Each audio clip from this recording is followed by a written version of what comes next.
Hello everyone, welcome to my channel Chet's Info Source. I am Chetana. Today in this video we will study about the Harshavardahan and the Southern Dynasty. This video is related to ancient India. So after the decline of the Gupta Empire, in the North India, there were many other dynasties emerging. In the North India we can see Pushyabhutis. In the Southern Indias we can see Vakatakas, Chalukyas of Badami, Pallavas of Kanchi as well. So first coming to Pushyabhuti dynasty. Pushyabhuti dynasty. So we get the information about this dynasty from the foreign traveler called Huan Sang. Huan Sang. He visited. And we also get information from the Bana Bhattas. Bana Bhattas Arsha Charita. Arsha Charita. So there are also many other inscriptions also. Important rulers of the dynasty was the Harshavardhana. So Harshavardhana, important one is Harshavardhana. He ruled between 606 to 647 CE. 606 to 647 CE. So during this region, the Kannauj was conquered, and it is also said that he attacked the Shashank of Gauda kingdom and established a control over the region of the Bengal, Bihar, Odisha also. So it is said that he assumed various titles also, like the Uttarapata, the Lord of the North. Uttarapatanata means the Lord of the North. He also marched the southwards. He conquered the Malwa region. He also tried to cross the Narmada region, but he was defeated by the Pulakeshin II. So Pulakeshi is the ruler of the Pallavas. He was defeated by the Pulakeshi II. So Pulakeshi II became successful in defeating the Harshavardhana. So Harshavardhana was also greatly influenced by the personality of the Huan Sang. So he built many Buddhist stupas. He also conducted the Buddhist assembly at the Kannauj under his leadership. So Huan Sang is appreciated Harshavardhana for his justice and generosity as well. So Harshavardhana was an able commander, a good administrator. He was the last Hindu king as part of the northern India. So his death also became the end of the Pushyabhuti dynasty and beginning of the Muslim rule in North India. So how was the administration? Administration during the Pushyabhutis or the major Harshavardhana is Harsha governed mostly based on the Gupta Empire. So village was still the basic unit. Officers became hereditary, and Arisena, as mentioned in his book, like Mahadandanayaka,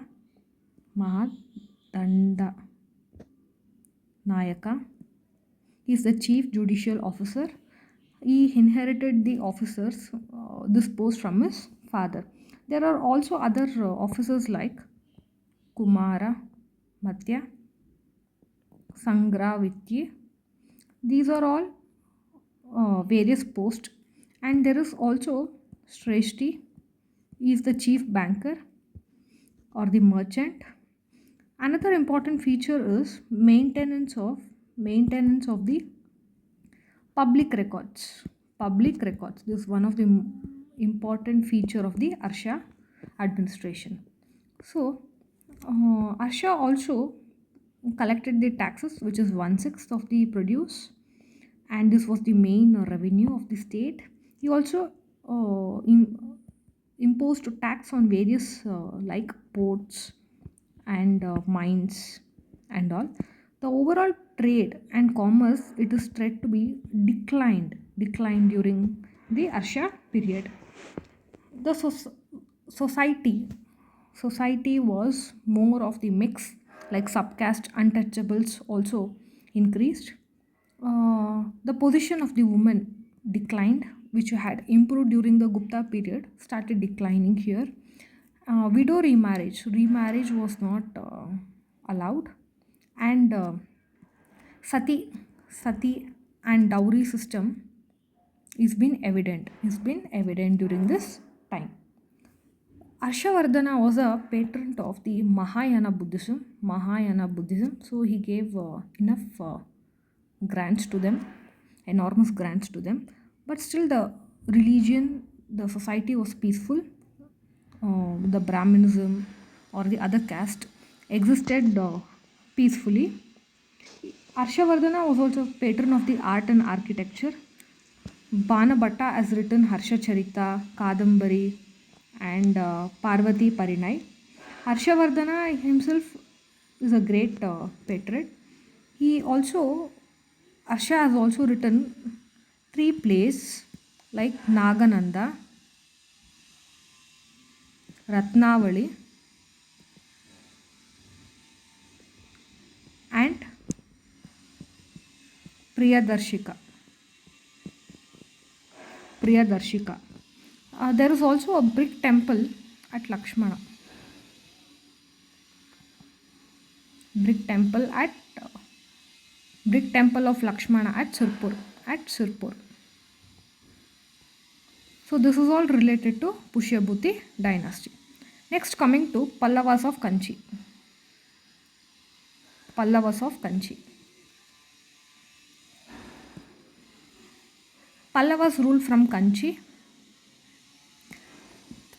and Mallapuram was their capital. Important rulers were, first one is Mahendra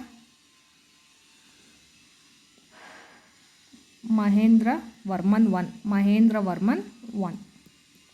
So he ruled between 600 to 630 CE for 30 years.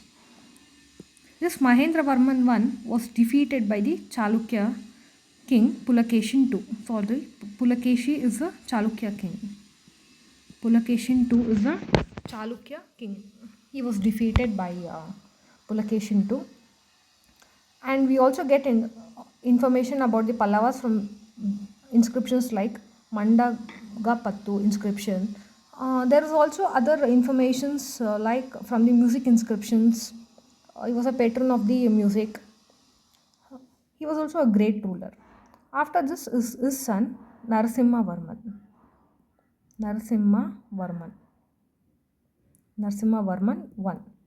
Narasimha Varman I, he avenged the revenge and defeated the Pulakeshin II.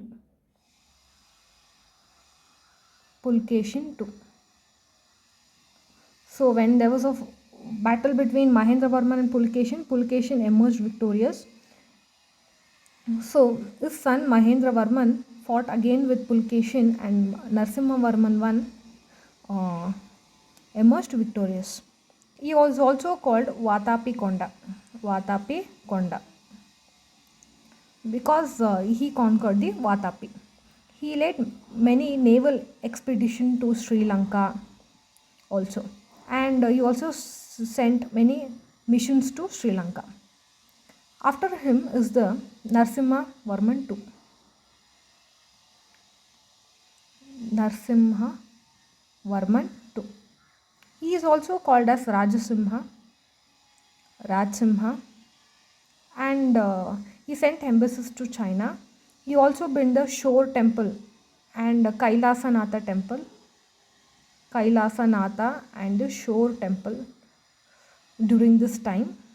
Dandan, a famous Sanskrit poet, lived during this time. He patronized many poets who translated Mahabharata also. So the administration during the Pallavas of Kanchi was the main agriculture was the main, and sea trade was the major income for them. The Pallava kingdom was divided into Kotams, and Pallava administration gave land grants to Brahmins, and this is called as Brahmadeya. Brahmadeya means land grants given to Brahmins. The group of villages was called Nadu, and the group of Nadus was called Nagaram. The group of Nagaram was called as Manadalam. And the non-Brahmin landowners assembly was called as Ur. Ur was called the non-Brahmin landowners. There was also sabhas during that time. Coming to society, there was fourfold Varna system and it was rigid. They were orthodox. Bhakti movement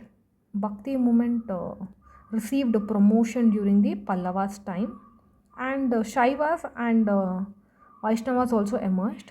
The Shaiva saints were called as Nayanas, and Vaishnava saints were called as Alvas. Alvas. So there is the rise of Shaivism and Vaishnavism, and the decline of Jainism and Buddhism. So Kanchi became the center of the agriculture, trade, education. This city emerged and became very popular. Tamil language and Sanskrit. Tamil and Sanskrit gain immense uh,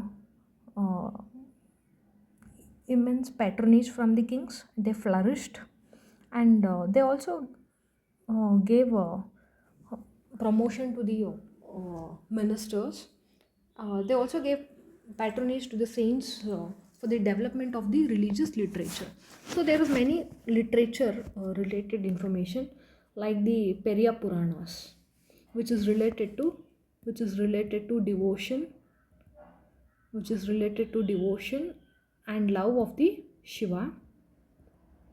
And another one is Nalayar Divya Prabandam. This is related to Vishnu temple. They patronize the Dravidian architecture. So Dravidian architecture is mantapas will be there. And mantapas became bigger during the Narasimhan time, which is evident in Mahabalipuram. Okay, there is the structural temples also. The Sita Navasal painting is also very important.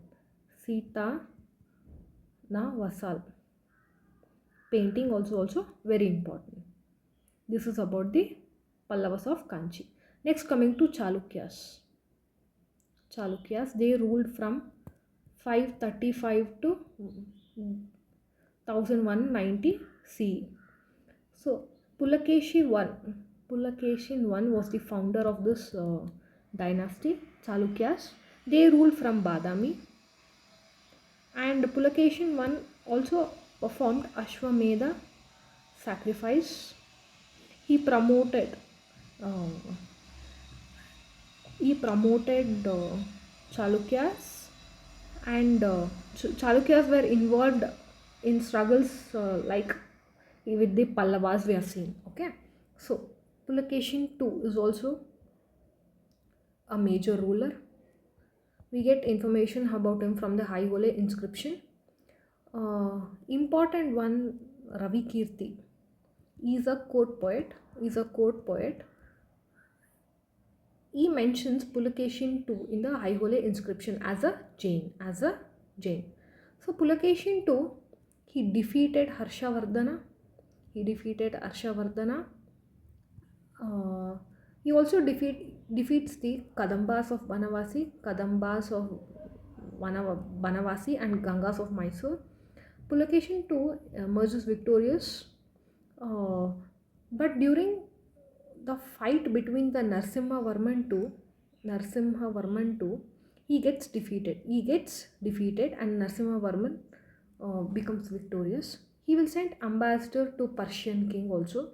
Huensang is the traveler here, Chinese traveler. Pulakeshin II, after Pulakeshin II, it is Vikramaditya I. is the ruler. After him is the Vikramaditya II. Then comes the Vikramaditya II. Then comes the uh, Vinayaditya, and Vijayaditya. So after this, the Pallava kingdoms will get invaded by the Pallava, and there's the Arab invasion as well. Ravi Kirtivarman II. It is said that Kirtivarman II is the last ruler of the Chalukyas. How was the administration? So, administration was highly centralized, and they had control over the central authorities. There was a naval force, great naval force, and army officers were put to civil duties whenever emergencies were there. The economy, there was the taxes also. The rocky and the infertile land was limited the income of the Chalukyas. Overall trade and commerce decreased, and Arab travelers were given more importance during the Chalukyas. The Chalukyas of Badami, they patronized the Brahmanism, and but also they respected the other sects as well. They were very ritualistic. The expansion of Brahmanism we can witness during this time. The art and architecture received a boom during Chalukyas. So Chalukyas art is also called Ajanta. Ajanta Ajanta art to grow during the patronage of the Chalukyas. They gave an importance to Vesara style of temples. Which is developed during the Chalukyas, which we can see in Aihole, Badami, Patatkal, Ajanta, Ellora, Nasik caves as well. There are number of rock cut caves as well, rock cut halls or chaityas. There are major temples as well. Examples like Lord Khan Temple, Durga Temple at Aihole, and Mukteshwara. Mukteshwara temple also at Pattatkal is an UNESCO World Heritage site. At Pattatkal there are 10 temples. In that Papanatha temple is in Nagara style, and Sangameshwara and Virupaksha temple are in Dravidian style.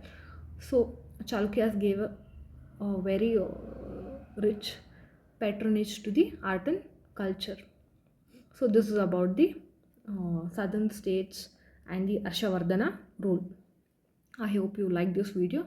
Please like and share, subscribe for my channel. Thank you.